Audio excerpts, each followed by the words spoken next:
ராமையா ஒரு ஏழை விவசாயி. ஒரு சின்ன குடிசையில பொண்டாட்டி லக்ஷ்மி, அம்மா காந்தம்மா கூட வாழ்ந்துகிட்டு இருந்தான்.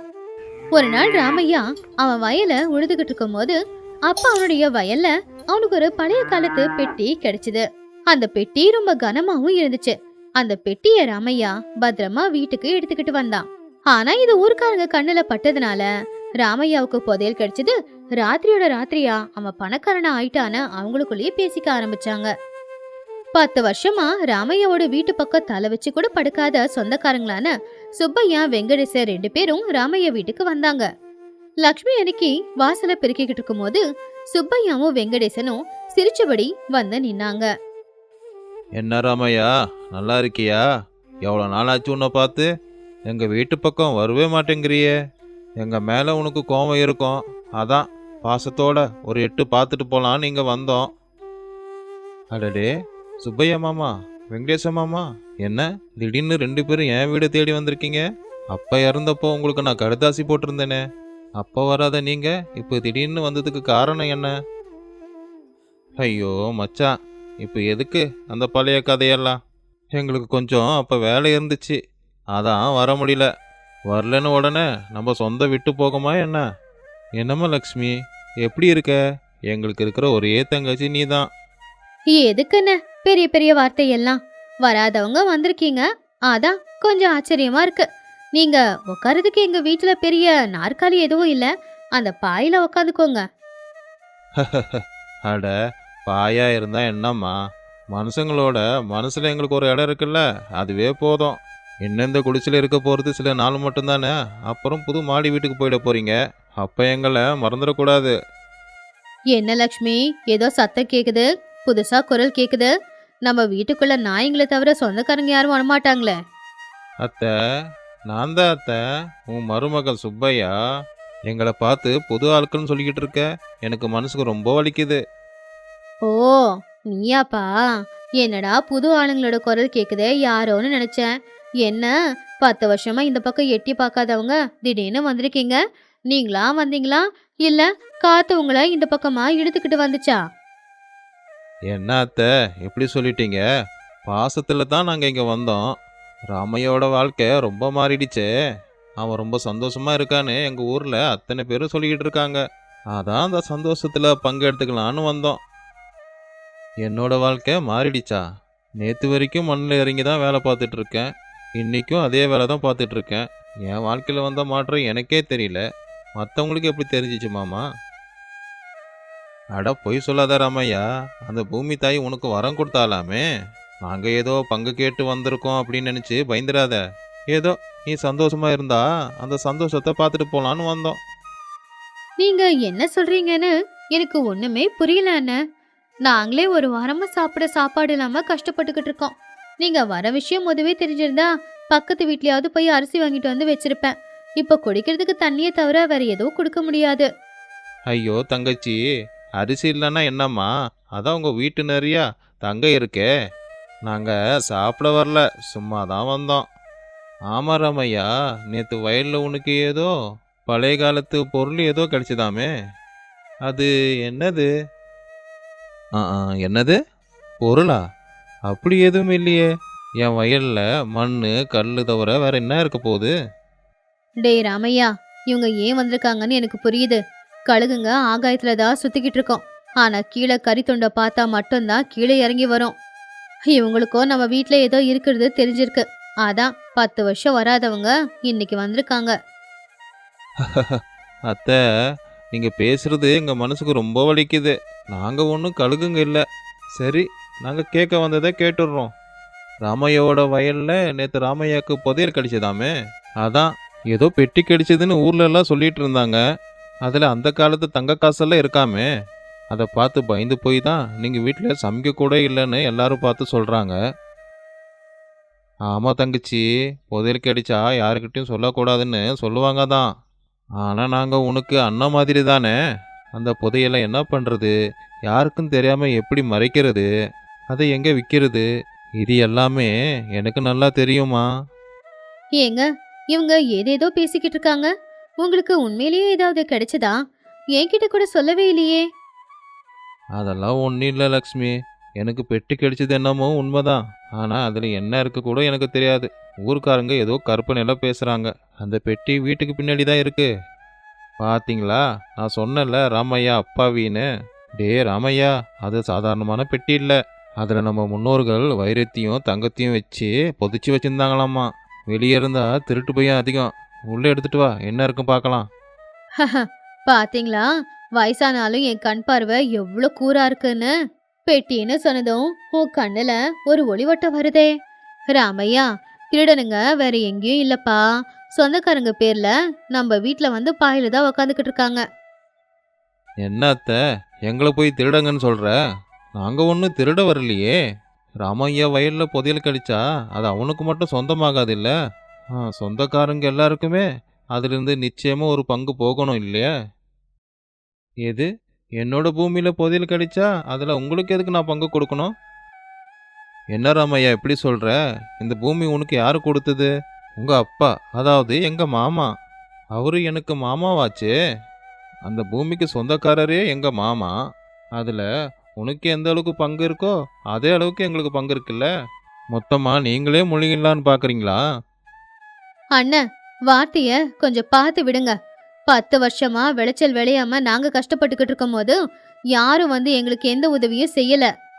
அந்த பூமிய எங்க மாமா கஷ்டப்பட்டு வாங்கி வச்சிருக்காரு.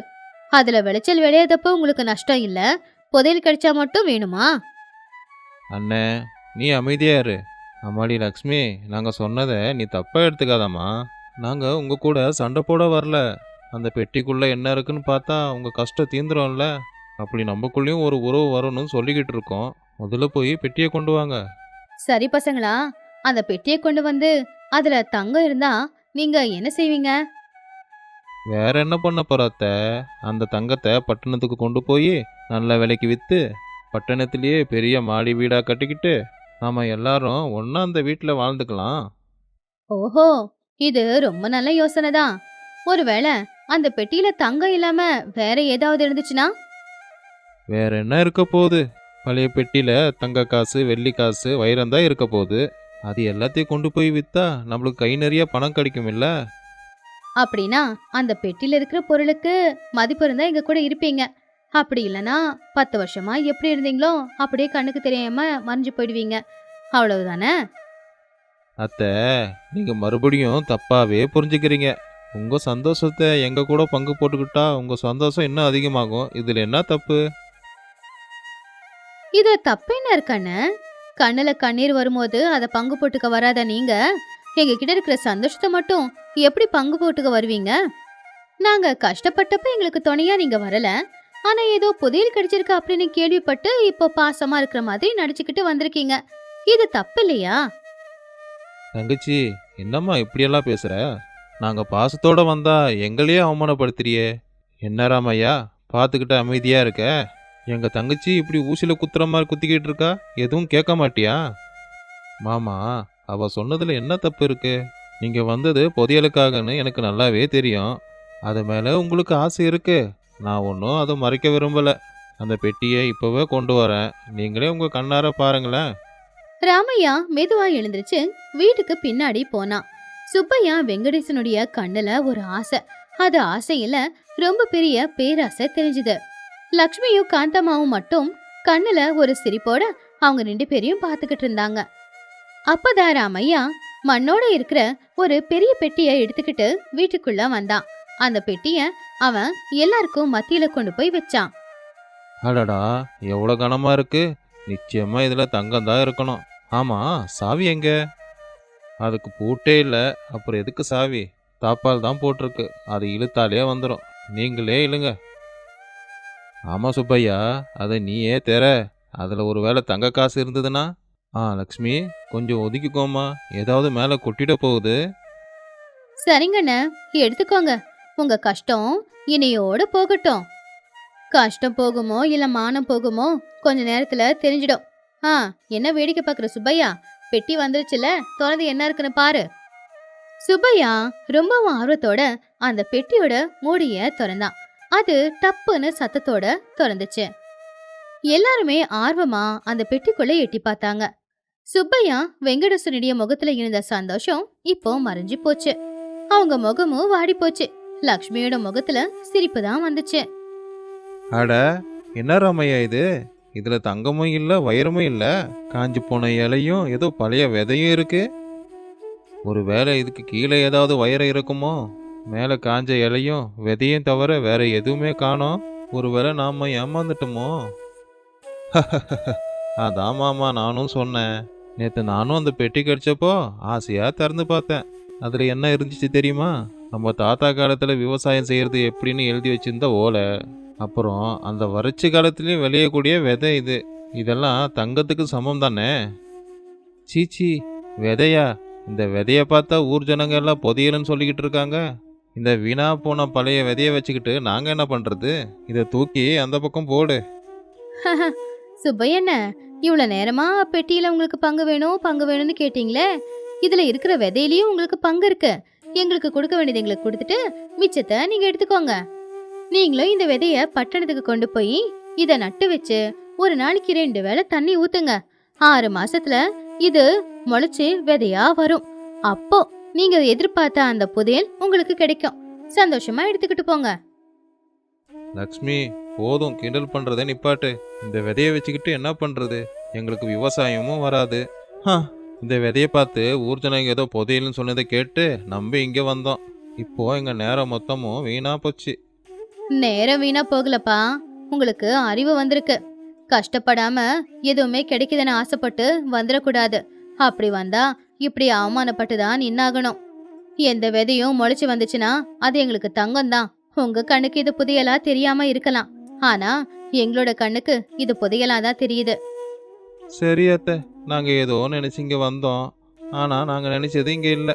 நேரம்தான் வீணா போச்சு. சரி ராமையா, நாங்கள் கிளம்புறோம். எங்களுக்கு பட்டணத்தில் நிறைய வேலை இருக்கு. என்ன மாமா, இப்போதான் நம்ம எல்லாரும் ஒன்றா சேர்ந்து ஒன்றா ஒரே வீட்டில் இருக்கலாம்னு சொன்னீங்க. வந்தவங்களுக்கு தண்ணி கூட கொடுக்கலன்னு ரொம்ப வருத்தப்பட்டீங்களே. லக்ஷ்மி, உள்ளே போய் 2 பேருக்கு மோர் கொண்டு வந்து கொடு. பாவம் இவங்க 2 பேர் ரொம்ப தூரத்துலேருந்து புதையல் பார்க்கணுன்னு ஆசையாக வந்தாங்கல்ல, தாகமாக இருக்கும். வேணாம் ரமையா, வேணாம். நீங்கள் கொடுக்குற மோரும் வேணாம், இந்த விதையும் வேணாம். நாங்கள் வந்த வழியிலே அப்படியே போகிறோம். அண்ணே, வா போகலாம். ஊருக்காரங்க முட்டா பசங்க. பெட்டியில் இருக்கிற காஞ்ச விதையை பார்த்து தங்க காசுன்னு பொய் சொல்லிட்டாங்க. எல்லாம் நம்ம நேரம். சரிடா, போகலாம். வர ராமையா, அந்த விதையை நீயே தூவிக்கோ, நீயே விளைச்சல விளைய வச்சுக்கோ. உண்மையிலே என்னைக்காவது தங்க புதையல் கிடைச்சதுன்னா அப்போ சொல்லி அனுப்பு. நாங்கள் 2 பேர் வரோம். கண்டிப்பா வாங்கப்பா. அப்பவும் உங்களுக்கு பாடம் கத்து கொடுக்கறதுக்கு நான் உயிரோட தான் இருப்பேன். கஷ்டப்பட்டு உழைக்க தெரிஞ்சவனுக்கு சொந்தக்காரங்க தேவையில்லை. ஏன்னா அவனை காப்பாத்துறது அவனுடைய உழைப்பு தான். அதை விட்டுட்டு சொந்தக்காரங்க யாரும் இல்ல. சுப்பையாவும் வெங்கடேஷனும் அவங்க மானம் போச்சு மரியாதை போச்சுன்னு சொல்லி தலை குனிஞ்சுக்கிட்டே திரும்பி கூட பார்க்காம அங்கிருந்து ஓடியே போயிட்டானுங்க. அவங்க போறத பார்த்து ராமையா, லக்ஷ்மி, காந்தம்மா 3 பேருமே விழுந்து விழுந்து சிரிச்சாங்க. ஏங்க, நீங்க பண்ண வேலையில இவங்கள இன்னைக்கு நாம உண்டுலாம் ஆக்கிட்டோம். இவங்களுடைய உண்மையான குணம் இன்னைக்குதான் தெரிய வந்துச்சு. இந்த விதை உண்மையிலே நமக்கு புதையல் மாதிரி தான். நமக்கு நல்ல விதைங்க மட்டும் கிடைக்கலங்க, சுத்தி இருக்கிற சொந்தக்காரங்க எப்படிப்பட்டவங்கன்னு இந்த பெட்டி காட்டி கொடுத்துருக்கு. ஆமாம் லக்ஷ்மி, நம்ம முன்னோர்கள் எடுத்து வச்ச இந்த விதை சாதாரண விதை இல்லை. அடுத்து மழை இல்லாமல் வறட்சி வரும்போது இந்த விதை நம்மளுக்கு ரொம்ப உதவியாக இருக்கும். தங்கத்து மேலே எனக்கு ஆசை இல்லை, ஆனால் என் மண்ணை நான் நம்புகிறேன். கஷ்டப்பட்டு உழைக்கிறேன். அந்த மண் எனக்கு தங்கத்தை கொடுக்கும். உண்மைதான் ராமையா, அவங்க சொன்ன தங்கம் இன்னைக்கு இருக்கும், நாளைக்கு போயிடும். ஆனா இந்த விதை முளைச்சி வர விளைச்சல் 10 வருஷத்துக்கு எல்லாருக்குமே சாப்பாடாகும். புத்திசாலி அவன் உழைப்பதான் நம்பி வாழுவான். முட்டாள்தான் மத்த புதையல நம்பி வாழ்ந்துகிட்டு இருப்பான். ராமையா அவங்க தாத்தா காலத்து விதைய தூவி விவசாயம் செஞ்சுக்கிட்டு இருந்தான். விளைச்சலும் நல்லபடியாவே விளைஞ்சது. இதுல ஆச்சரியம் என்னன்னா, அந்த வருஷம் மழையே இல்லைனாலும் கூட ராமையாவோட வயல்ல மட்டும் அவன் போட்ட விதையெல்லாம் நல்லபடியா விளைஞ்சு நின்னுச்சு. ஊருக்காரங்க எல்லாரும் ராமையாவோட உழைப்பையும் அவனுடைய அதிர்ஷ்டத்தையும் நினைச்சு பாராட்டினாங்க.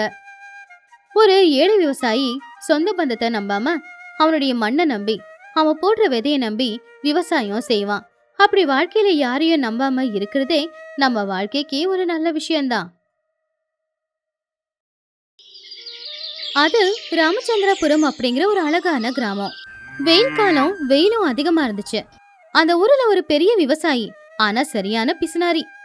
அவருடைய பிஞ்சு போன செருப்புக்கு அவரு கயிறு கட்டிக்கிட்டு உக்காந்துக்கிட்டு இருக்கும்போது அப்பதான் பக்கத்து வீட்டு ராமையா அங்க வந்தான். என்ன ரங்கையா, வெயில் அதிகமா இருக்கு. இந்த மாதிரி நேரத்துல இந்த வேலை பார்க்கலாமா? அந்த செருப்பு ஏற்கனவே தேஞ்சும் போச்சு, அருந்தும் போச்சு. அத கயிறு போட்டு கட்டிக்கிட்டு இருக்கியே, புதுசு வாங்கிக்கலாமே. புது செருப்பு வாங்குறது சாதாரண விஷயமா ராமையா? கடைக்கு போய் புது செருப்பு கேட்டா என் ஒரு வார கூலி பணத்தை கேட்கறான். ஒரு வார சம்பள பணத்தை அவனுக்கு கொடுத்துட்டு வீட்டில் இருக்கிறவங்களுக்கு எப்படி கஞ்சி ஊத்துவேன்? அதான் இதை கயிறு போட்டு கட்டினா இன்னொரு 6 மாசத்துக்கு இதை வச்சு நடக்கலாம். பணம் என்ன மரத்துலையா காய்க்குது? உன் கஞ்ச புத்திய பத்தி தான் ஊர்ல எல்லாருக்குமே தெரியுமே. உனக்குன்னு சொத்து பத்து இருக்கு, பெட்டி நிறைய பணம் இருக்கு. உனக்காக ஒரு செருப்பு கூட வாங்கிக்க மாட்டேங்கிற. இந்த பணத்தை யாருக்காக சேர்த்து வைக்கிற? உன் சட்டையிலையும் வேட்டியிலையும் இருக்கிற தையலை பாரு. ஆகாயத்துல இருக்கிற நட்சத்திரத்தை விட இதுல தையல் அதிகமா இருக்கு. ஒரு புது துணி வாங்கலாம் இல்ல? சரி வீட்டை பாரு, வீட்டோட நிலைமை ரொம்ப மோசமா இருக்கு. இத கொஞ்சம் சரி பண்ணலாம் இல்லையா? புது துணியை வாங்கி போட்டா அழுக்காகும். அழுக்கான துணியை துவைக்க ஆளுங்க கிட்ட போகணும். அப்போ பணம் செலவாகும். அதுவே பழைய துணியா இருந்தா நானே துவைச்சிப்பேன் இல்லையா? கஷ்டப்பட்டு சம்பாதிக்கிற பணத்தை நான் யாருக்கும் தரமாட்டேன். அப்புறம் இந்த வீடா என்ன ஒரு 4 மாசம் மழை பெய்யுமா? மழை பெய்யும் போது மழை தண்ணி ஒழுகாத இடத்துல உக்காந்துப்பேன். வெயில் அடிச்சா மரத்தடியில உக்காந்துப்பேன். எதுக்கு வீட்டை போய் சரி பண்ணணும்? அப்பதான் அந்த ஊர் கோவில் அதிகாரி கையில ஒரு கணக்கு புத்தகத்தை எடுத்துக்கிட்டு அந்த பக்கமா வந்தாரு. என்ன ரங்கையா, ராமையா கூட சேர்ந்து இங்க பெரிய பஞ்சாயத்து பேசிக்கிட்டு இருக்க போலயே. அட வாங்கய்யா வாங்க, வந்து உக்காருங்க. பஞ்சாயத்து என்ன இருக்கு? ராமையா சும்மா வந்தாரு, பேசிக்கிட்டு இருந்தேன். ஆனா இந்த வெயில்ல நீங்க என் வீட்டுக்கு வந்திருக்கீங்கன்னா ஏதாவது முக்கியமான விஷயமா? ஒன்றும் இல்லை ரங்கையா, நம்ம ஊர் கோவிலோட நிலைமை மோசமா இருக்கு. அதான் கோவிலை சரி பண்றதுக்காக ஊரு முழுக்க சந்தா வசூல் பண்ணிக்கிட்டு இருக்கேன். மற்ற விவசாயிங்களாம் அவங்களால முடிஞ்சதை கொடுத்தாங்க. நீ பெரிய ஆளாச்சே, அதான் எதனா கொடுப்பேன்னு வந்திருக்கேன். ஐயோ, பணமா? என்கிட்ட எதுங்க பணம்? இந்த வருஷம் விளைச்சல் என்னங்க விளைஞ்சது? செலவு பண்ண காசு கூட வரல, எல்லாம் நஷ்டம்தான். இந்த ஒரு வருஷத்துக்கு விட்டுடுங்க. அடுத்த வருஷம் வேணும்னா கோவிலை சரி பண்ண பணம் கொடுக்கறேன். என்கிட்ட இப்போ காசு எதுவும் இல்லைங்க. உன்கிட்ட பணம் இல்லாம போகுமா? ஊரில் இருக்கிற அத்தனை பேரையும் விட உன் பெட்டியில பணம் அதிகமா இருக்குன்னு எனக்கு தெரியும். சரி, நான் கிளம்புறேன் அப்படின்னு சொல்லி அவர் அங்கிருந்து போயிட்டாரு. ராமையாவும் சிரிச்சுக்கிட்டே அங்கிருந்து அவனுடைய வீட்டுக்கு போயிட்டான்.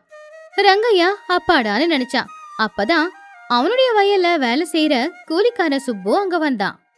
ஐயா, வரப்ப எல்லாத்தையும் சரி பண்ணிட்டேன். களை செடி எல்லாத்தையும் புடிங்க போட்டுட்டேன். ஒரு வாரமா நீங்க சம்பள பணம் தரல. பணம் கொடுத்தா சந்தைக்கு போய் அரிசி வாங்குவாங்க. வெயில் அதிகமா இருக்கு. வீட்டில் எதனா குடிக்க மோரு தண்ணி இருந்தா கொடுங்களேன். ஏது சம்பளமா? முந்தா நேத்து தானே உன் கையில 3 ரூபாய வச்சேன். அதுக்குள்ளையா தீந்து போச்சு?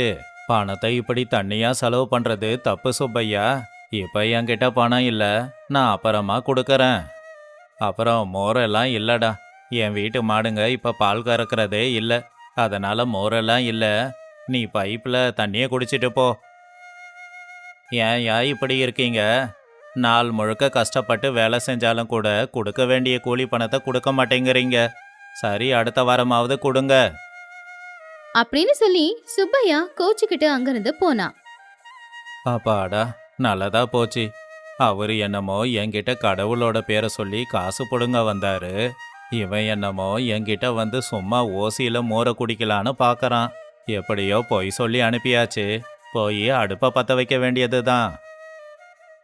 ஐயோ, இந்த வெயில் காலத்துல அடுப்பு முன்னாடி உட்கார்றது சாதாரண விஷயம் இல்லை. நான் கஷ்டப்பட்டு சம்பாதிக்கிற பணத்தெல்லாம் இப்படி வயிற்றுக்கு செலவு பண்ணணுமா? இல்ல, இதுக்கு வேற எதனா யோசிக்கணும். கொஞ்ச நேரம் ஆழமா யோசிச்சு பார்த்தான். ஒரு வழி இருக்கு. ஒரேடியா 3 நாளைக்கு தேவையான சாப்பாட்டை ஒரே பானையில வடிக்கலாம். அப்போ விறகு மிச்சம். அதே மாதிரி பாலை கறந்து ஒரு வாரத்துக்கு தேவையான தயிரை இப்பவே உர ஊத்தி வச்சிடலாம். ஆஹா, ரங்கையா, உன் புத்திசாலித்தனத்தை உண்மையிலேயே பாராட்டணும்.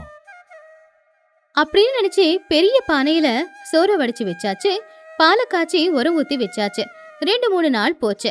இப்போ வீட்டுக்குள்ள பயங்கரமான நாத்தம் அடிக்க ஆரம்பிச்சுது.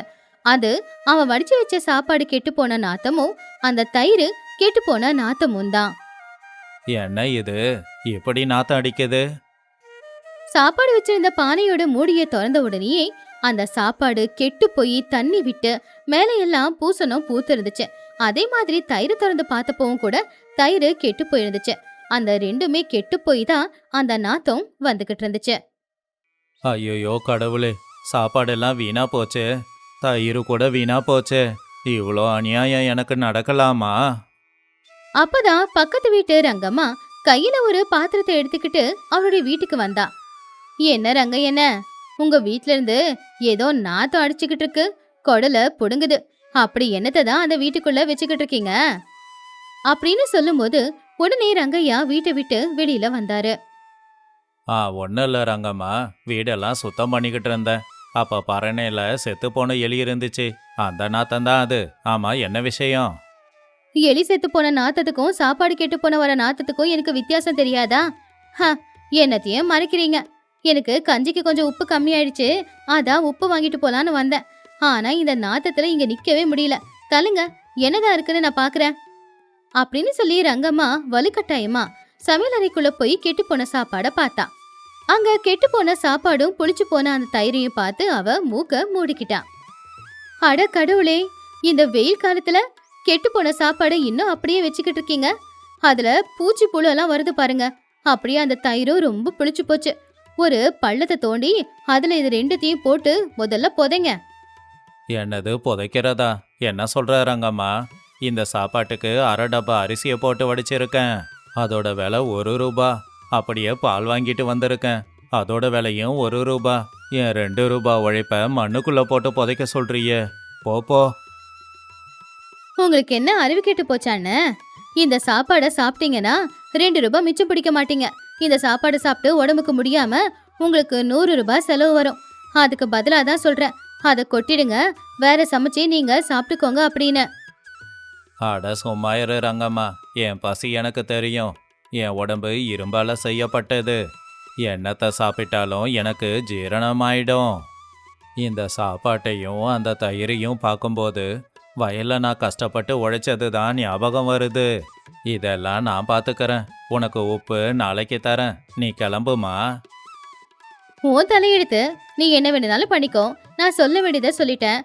நல்லதுக்கு சொன்னா உனக்கு அது கெட்டதுக்குன்னு தோணுது போல அப்படின்னு சொல்லி ரங்கம்மா அங்கிருந்து போயிட்டான். ரங்கையா போய் கதவை சாத்துக்கிட்டு மூக்கையும் இறுக்கமா பிடிச்சுக்கிட்டான். அன்னைக்கு மதியம் அதை கெட்டு போன சாப்பாடு தான் சாப்பிட்டாரு. அதே மாதிரி ராத்திரிக்கும் அதை கெட்டு போன சாப்பாடு தான். வாயில வைக்க முடியல. ஆனாலும் பணம் வீணா போயிடக்கூடாது அப்படிங்கிற எண்ணத்தினால அன்னைக்கு முழு நாளும் அதே சாப்பாடு தான் சாப்பிட்டுக்கிட்டு இருந்தாரு. அப்பா, எது எப்படியோ என் பணம் மிச்சமாச்சு, எதுவும் வீணா போகல, அது வரைக்கும் சந்தோஷம். ஆனா அன்னைக்கு ராத்திரி ஊரே அமைதியா இருக்கிற நேரத்துல இன்னொரு பக்கம் ரங்கையாவுக்கு மட்டும் வயிறு வலி தொடங்கிடுச்சு. ஐயோ, என்னால முடியலையே, வயிறெல்லாம் வலிக்குது, எரியுதே. ராமையா, ரங்கம்மா, யாராவது வாங்கல. ஐயோ, காலையிலேயே ரங்கம்மா சொன்னாலே இந்த கெட்டு போன சாப்பாட்டை சாப்பிடாதன்னு. அதை சாப்பிடாம இருந்திருந்தா இந்த பிரச்சனையே வந்திருக்காதோ. உடனே அவரு வாந்தி எடுத்தாரு. கட்டில இருந்து தவறி கீழேயும் விழுந்துட்டாரு.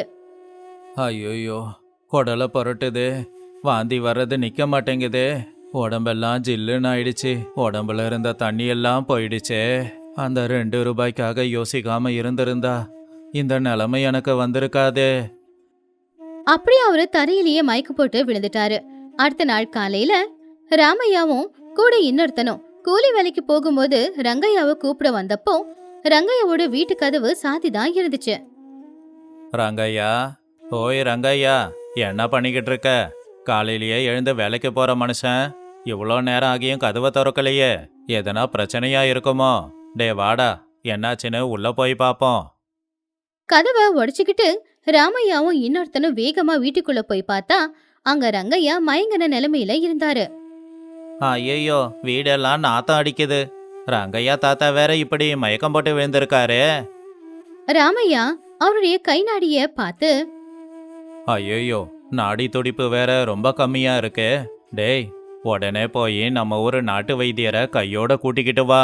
அப்படியே வர வழியில தலைவர்கிட்ட விஷயத்த சொல்லு. இவரு போயிடுவாரு போல இருக்கு. அப்படின்னு ராமையா சொன்ன உடனே அவனும் வேகமா போய் வைத்தியரை வீட்டுக்கு கூட்டிக்கிட்டு வந்தான். வைத்தியர் ரங்கையாவுக்கு மருத்துவம் செஞ்சாரு.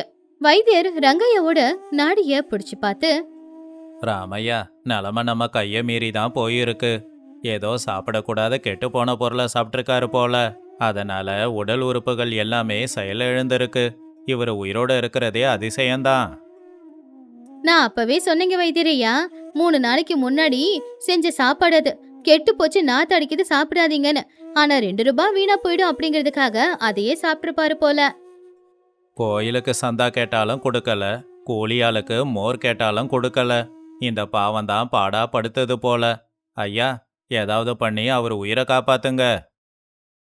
இவர் உசுரை காப்பாத்தணும்னா உடனே தங்க பஸ்மமும் அப்படியே கஸ்தூரி மாத்திரையும் சாப்பிடணும். அது சாதாரணமா கிடைக்காது. அது ரொம்ப விலை அதிகமானது. இருந்தாலும் இவர் பக்கத்திலேயே இருந்து இவர் உயிரை காப்பாற்ற முயற்சி பண்றேன். அதுக்கப்புறம் கடவுள் தான் மனசு வைக்கணும். ஒரு வாரம் வரைக்கும் வைத்தியர் ரங்கையா கூடவே இருந்து சேவைகளை செஞ்சாங்க. ஊரு ஜனங்க, ரங்கம்மா எல்லாருமே வந்து சேவைகளை செஞ்சாங்க. ஒரு வாரத்துக்கு அப்புறமா தான் ரங்கையா எழுந்திருச்சு உட்கார்ந்தாரு. ரொம்ப அசதியாவும் இருந்தாரு. ஊருக்காரங்க எல்லாரும் அவர் பக்கத்துல தான் இருந்தாங்க. வைத்தியர் ஐயா, ரொம்ப நன்றிங்க. உசுரே போயிடுச்சேன்னு நினச்சிக்கிட்டு இருந்தேன். எப்படியோ என் உயிரை வந்து காப்பாத்தி இருக்கீங்க. ரங்கையா, இதில் நான் எதுவும் பண்ணல. எல்லாம் அந்த சிவனுடைய கருணை தான். சரி சரி, இப்போ உனக்கு குணமாயிடுச்சுல்ல, நான் இங்கிருந்து கிளம்புறேன். ஒரு வாரமா உன் கூட இருந்து வைத்தியம் பண்ணியிருக்கேன். விலை அதிகமான மருந்தெல்லாம் கொடுத்து உன் உசுரை காப்பாத்தி இருக்கேன். அதுக்கு 200 ரூபாய் ஆயிருக்கு. கொடுத்தா கிளம்புவேன். என்ன, 200 ரூபாயா? அட கடவுளே! என்ன ரங்கையா இது? சாவை பக்கத்துல போய் பார்த்துட்டு வந்திருக்க. ஆனா பணத்து மேல ஆசை போகலையே. ரங்கம்மா சொன்னதை கேட்காம 2 ரூபாயை மிச்சம் பிடிக்க அந்த விஷத்தை சாப்பிட்ட. அதனால தான் இன்னைக்கு உனக்கு 200 ரூபாய் செலவு வந்திருக்கு. சரி, நான் ஒன்று கேட்குறேன். இவ்வளோ கஷ்டப்பட்டு சேர்த்து வைக்கிறியே பணம், இந்த பணம் ஏன் வந்து உன் உசுரை காப்பாத்தல? இங்க பாரு ரங்கையா, நம்ம கிட்ட வேலை பார்க்குறவங்கள நல்லபடியா வச்சுக்கிட்டா அவங்க நம்மள வாழ்த்துவாங்க. அந்த வாழ்த்து நம்மள நல்லா வாழ வைக்கும். எந்த நல்லதும் பண்ணாம எல்லாருக்கும் கெட்டதை மட்டுமே பண்ணிக்கிட்டு இருந்தா சாபந்தான் வந்து சேரும். தப்பு பண்ணிட்டேங்க ஐயா. நான் உண்மையிலேயே தப்பு பண்ணிட்டேன். என்னை சுத்தி நிறைய பேர் நல்லவங்க இருக்கீங்க. ஆனா என்கிட்ட இருக்கிற பணம் எதுக்குமே பயன்படாம சும்மா பெட்டியில இருக்கு. பணம் நம்ம வாழ்க்கைக்கு தேவைதான். நம்ம வாழ்க்கைய வாழத்தானே நமக்கு பணம் தேவை. அப்படி இருக்கும்போது அந்த பணத்தை பயன்படுத்தாம பெட்டிக்குள்ளேயே பூட்டி வச்சு என்ன செய்ய போற? நீ அந்த பணத்தை செலவு பண்ணி ஆரோக்கியமா 4 பொருளை வாங்கி சாப்பிட்டிருந்தா நீ நல்லா இருந்திருப்பியே. தேவையில்லாம கெட்டு போனதை சாப்பிட்டு இப்படி உடம்ப கெடுத்துக்க வேண்டிய அவசியமும் வந்திருக்காதுல்ல. ரங்கையா அவனுடைய பெட்டியில இருந்து 200 ரூபாயை எடுத்து வைத்தியர் கையில கொடுத்து, நீங்க சொல்றது உண்மைதாங்க ஐயா. தயவு பண்ணி எல்லாரும் என்ன மன்னிச்சிடுங்க. இனிமே நான் சுயநலமா பணம் சேர்க்க மாட்டேன். இனி என் கூட இருக்கிறவங்க யாரையும் நான் கஷ்டப்படுத்த மாட்டேன். என்கிட்ட இருக்கிற பணத்தை வச்சு எல்லாருக்கும் நன்மைகளை நான் செய்யறேன். நாளைக்கே கோவிலை சரி பண்றதுக்கு நான் 2 ரூபாய் சந்தா கொடுக்கறேன். அப்படியே என்கிட்ட வேலை செய்யறவங்களுக்கு சரியா கூலி பணம் கொடுக்கறேன். எல்லாரும் கேட்டீங்களா? நம்ம கஞ்ச பிசுனாரி ரங்கையா மனசை முழுசா மாத்திக்கிட்டான். இது அதிசயம்தான். எல்லாரும் சிரிச்சாங்க. ரங்கையாவும் அவன் இதுவரைக்கும் செஞ்சதை நினைச்சு வெக்கப்பட்டு தான் சிரிச்சுக்கிட்டு இருந்தான். ஆனா அன்னையில இருந்து ரங்கையா முழுசா மாறிட்டான். பணத்தை மிச்சம் பிடிக்கிற பேருல அவனுடைய ஆரோக்கியத்தையும் உடம்பையும் வீணாக்கிக்க அவன் விரும்பல. இப்போ அவனுக்கு மட்டும் அவன் வயிறார சாப்பாடு சாப்பிடுறதில்ல, முடிஞ்ச வரைக்கும் ஏழைங்களையும் கூப்பிட்டு அவங்களுக்கு வயிறார சாப்பாடு போட்டுக்கிட்டு இருந்தாரு.